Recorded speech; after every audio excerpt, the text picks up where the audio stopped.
Welcome to the Your Next Best Step podcast, where it's all about real experiences, real lessons, real hurdles, and everything in between. I'm Theresa Cantley, and I'm bringing you over 20 years experience in business, leadership, and marketing to help you shift out of your corporate thinking and into being an entrepreneur so you can maximize your results, build and empower your team, and make a bigger impact. It's time to turn your ideas into innovation, and that's only the beginning. So let's get started. Hey there, and welcome back to another episode in January in this new year of the Your Next Best Step, where this podcast is all about helping you to take the right next steps in your business so that you can build a strategy with an aligned vision, or I should say a vision with an aligned strategy, a culture, a very healthy, wealthy, happy culture in your business, as well as a customer experience like no other by really learning how to disrupt your industry and do things different by totally like getting out of the norm. So, and we talk about all things in between. And of course, you know who I am. I am your host, Theresa Cantley. And we are talking today. I've been talking a lot about culture lately, and I've had a bunch of conversations with clients of mine. As you know, I work with people one-on-one, a lot of local business owners, brick and mortar business owners. And we've been talking a lot about, because 2020 has been so hard. 2020 was hard and just weird. 2021 was super challenging as well. And in a lot of cases was more challenging than 2020. And a lot of people have said to me, Theresa, how am I going to do 2022 and have it not completely suck like the other 2 years?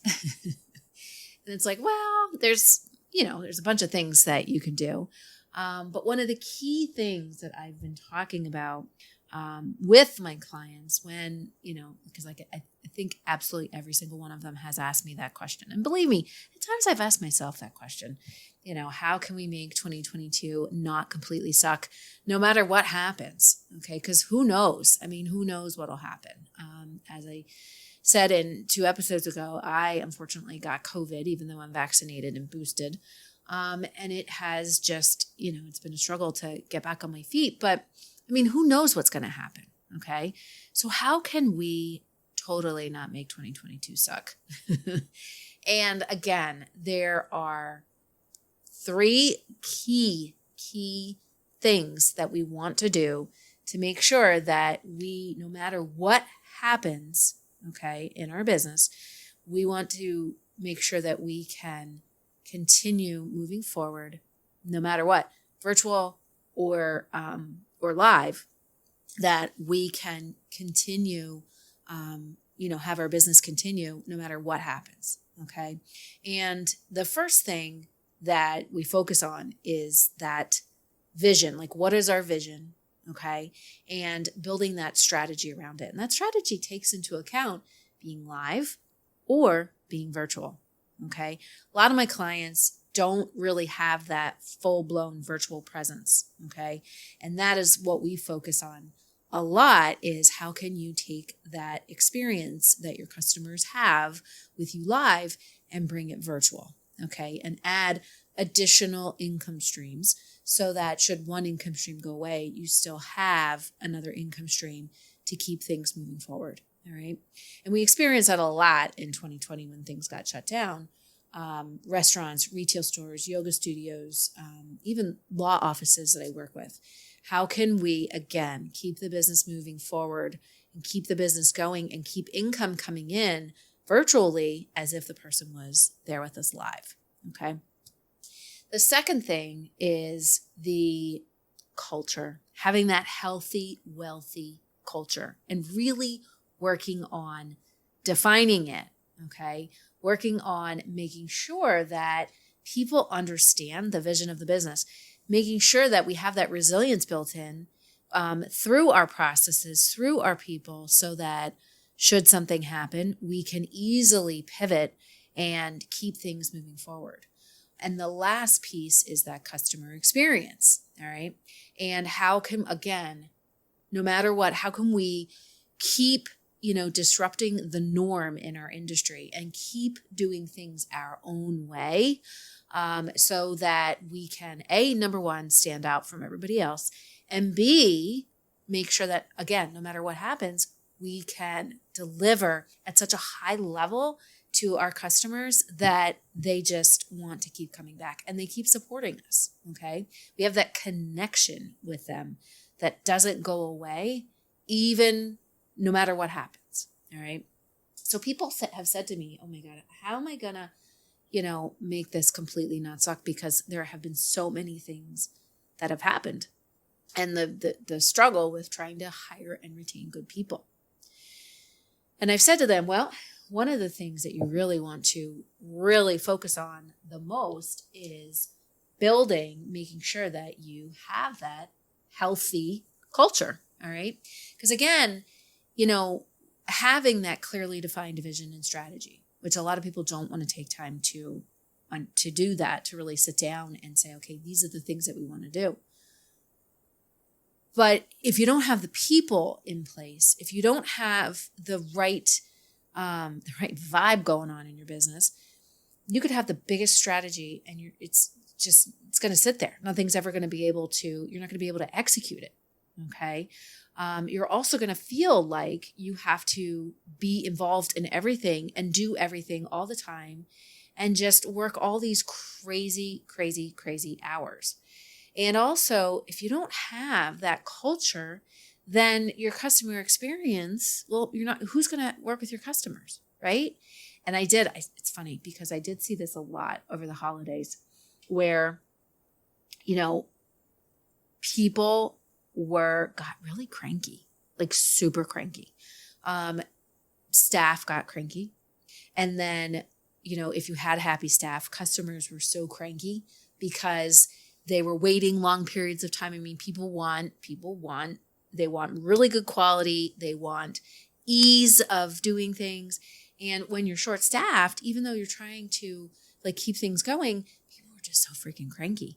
And it was like, whoa. I mean, in 2020, people were patient because they understood and everybody was coming together. But it was like 2021, people forgot what was going on. And it was just, everybody was cranky with each other. And I saw it, like I said, I saw it a lot with, during the holidays. I mean, I have a couple clients that, I help out with just to kind of, fill in. They're my clients that I function as a fractional COO or really COO.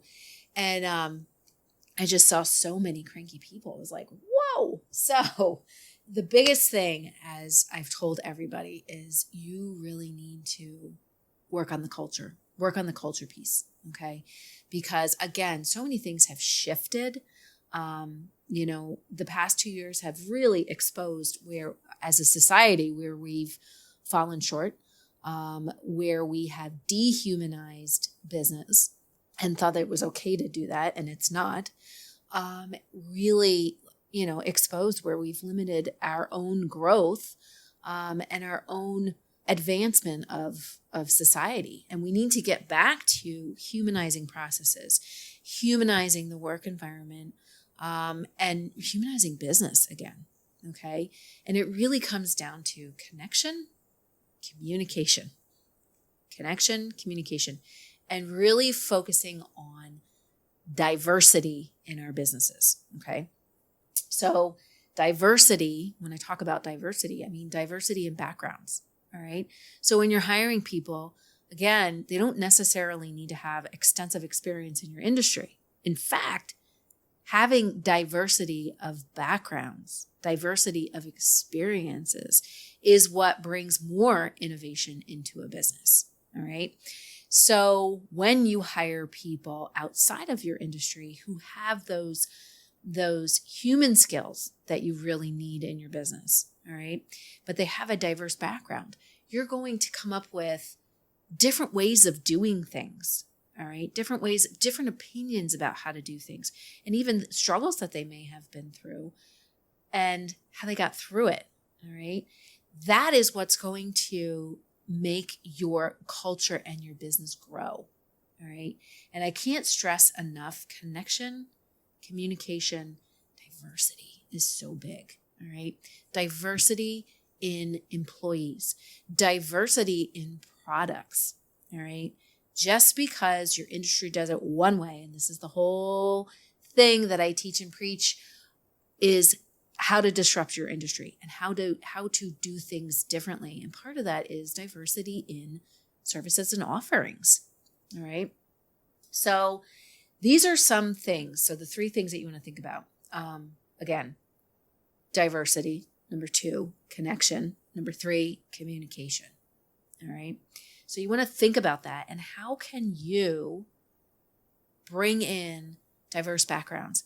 How can you bring in diverse opinions? How can you bring that into your business to create more innovation, to look at how to do things differently?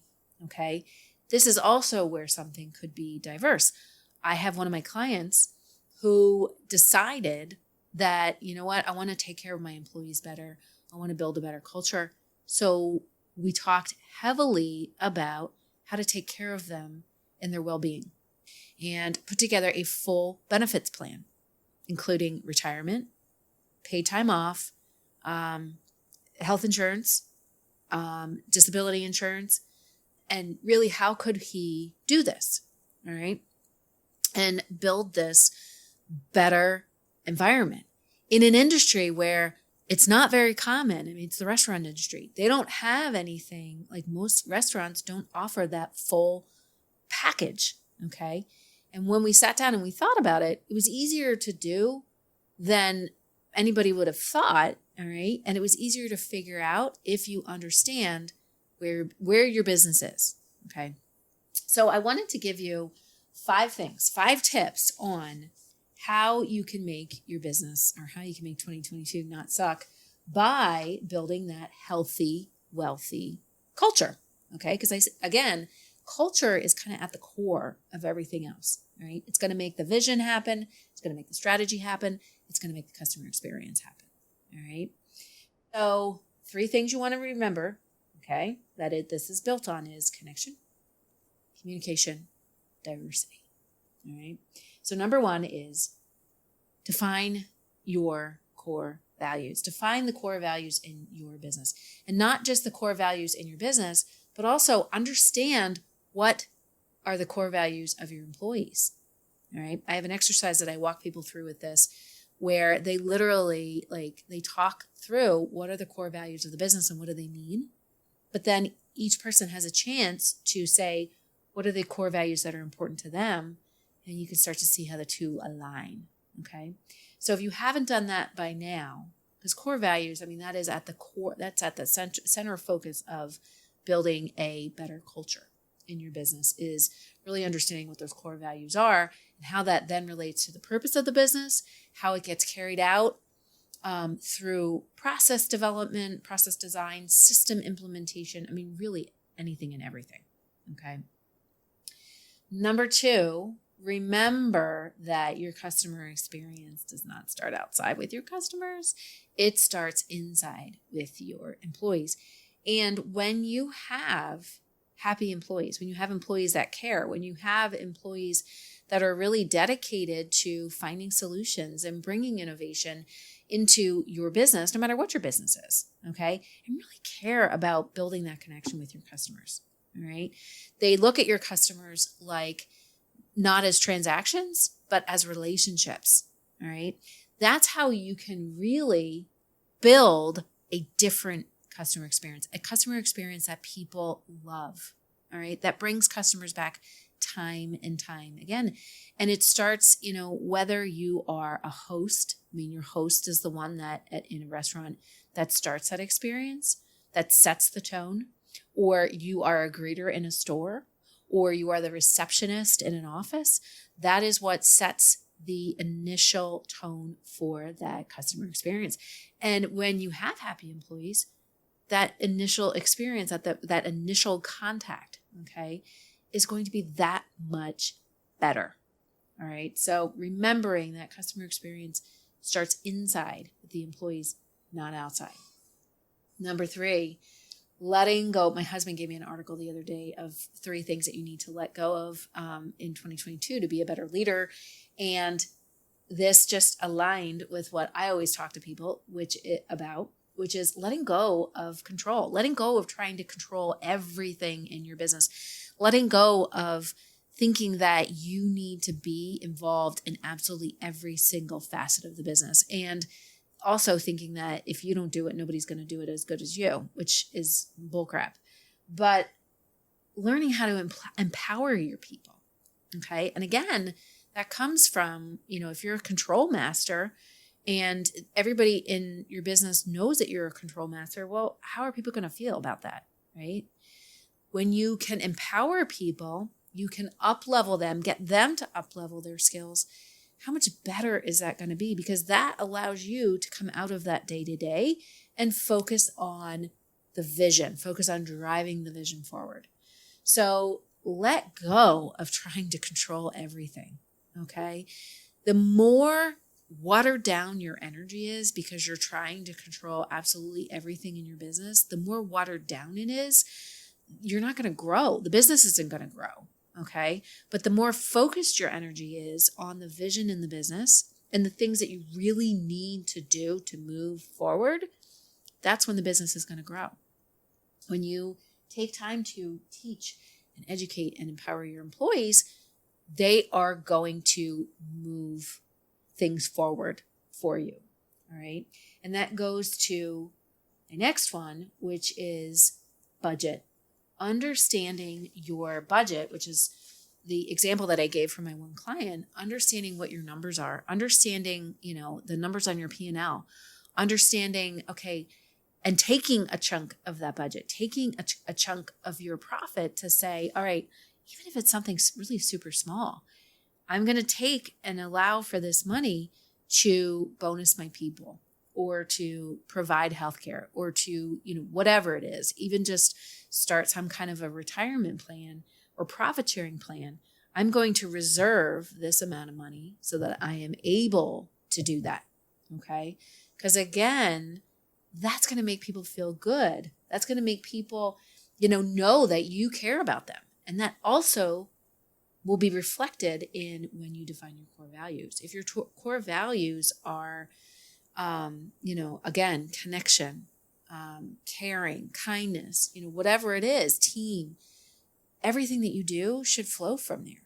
So taking the time to understand what your, how your business is doing and the health of your business, understanding, where the profit is coming from, and also budgeting so that you have money on reserve so that you can put some employee development programs in and also just take care of people. So number 5, the last one, and this kind of brings us around full circle, is again, investing. If you invest in your team, they will invest back in you. And how do you do this? By making education a priority. All right. Educating them on the processes in your business and taking time to define what those processes are. Educating them and getting, providing employee development. All right. Sitting down and just educating them on the vision of the business. And it doesn't happen once. It happens time and time and time again. All right. Making sure that you are educating them so that they understand that if you reserve a portion of the budget for profit sharing or a retirement plan, making sure that they understand what that means and how that will then benefit them. Okay. I've seen so many people put something in place like a benefits plan and just put it out there, but their employees they don't understand the ins and outs of it. They don't understand, the importance of, investing. If you have a lot of younger employees, they don't understand the importance of investing, taking $10 a week or $5 a week, whatever it is, and putting it into their retirement plan. Employers don't take that time to explain and educate their team on the importance of these things that they're reserving money for and putting into place. Okay. So making sure that you have education is a priority. All right. And like I always tell people that I work with, knowledge is power. And the more knowledge you have, the more empowered you can be to make better decisions. All right. Same thing with your team. The more knowledge they have, the more power they'll have, or the more they'll feel empowered to make better decisions for their life. Okay. The more knowledge they have, the more empowered they are to be able to carry out the tasks that they need to do in their role. The more they understand what their purpose is in the business, okay, what the bigger purpose is of a host in a restaurant, or what the bigger purpose is for a receptionist in a business, okay, whatever it is, they understand what their bigger purpose is. They're educated on that. They're educated on how that relates to the bigger purpose of the business, and the two can come together. All right. So the 5 things that you need to do to kind of bring this full circle and land the plane, the 5 tips of how you can make 2022 not completely suck and really develop that healthy culture. So number 1, really get clear on what your core values are. Define them and communicate them. Okay, because remember, the 3 things that we want to focus on are connection, communication, diversity. All right. So making sure that you take time to define those core values if you haven't already. And even if you have them, review them. And then make sure that you communicate them out to your whole team and even your customers. Okay. Even people outside of your business. Number 2, remember that the customer experience starts inside. So taking a look at what does your culture look like and how can you define it and start living it. All right. Number 3, let go of being a control master and focus on instead empowering your employees to, do their job, or to even take responsibility of projects instead of you taking on everything. Okay. How can you empower them more? Number 4, making sure that you understand your numbers and then budgeting for things that you can do to take care of your employees. Okay. And develop them. Number 5, invest in your team and they will invest in you. And you do that by making education a priority. Okay. So those are the 5 things that you can start doing. And you really need to do in 2022 to really build that resilience into your business, to build that impact into your business, and to also start making your business a more healthy, wealthy environment for everyone. Okay. So I hope you enjoyed this episode, and I look forward to seeing you next week for another episode of the Your Next Best Step podcast. But in the meantime, we are going to be doing an information session on how you can really build that customer experience with your employees. What does it really take? And it has nothing to do with anything external. All right. So look for information on the information session that we are going to be doing and how you can register for it. There will be a link in the show notes to go ahead and register. We are going to be delivering it live on LinkedIn, as well as if you register on Zoom. If you're not on LinkedIn, you can also watch via Zoom. So make sure you click the link in the show notes here to join us for this information session, this class on how your customer experience, building that unique customer experience, has nothing to do with your customers and anything external, and what you can start doing. So, as well as how you can work with me to start developing that. So again, make sure you click the link in the show notes, and I look forward to seeing you. But until then, have a great rest of your week, and I will see you soon. All right, take care. Oh, and stay healthy.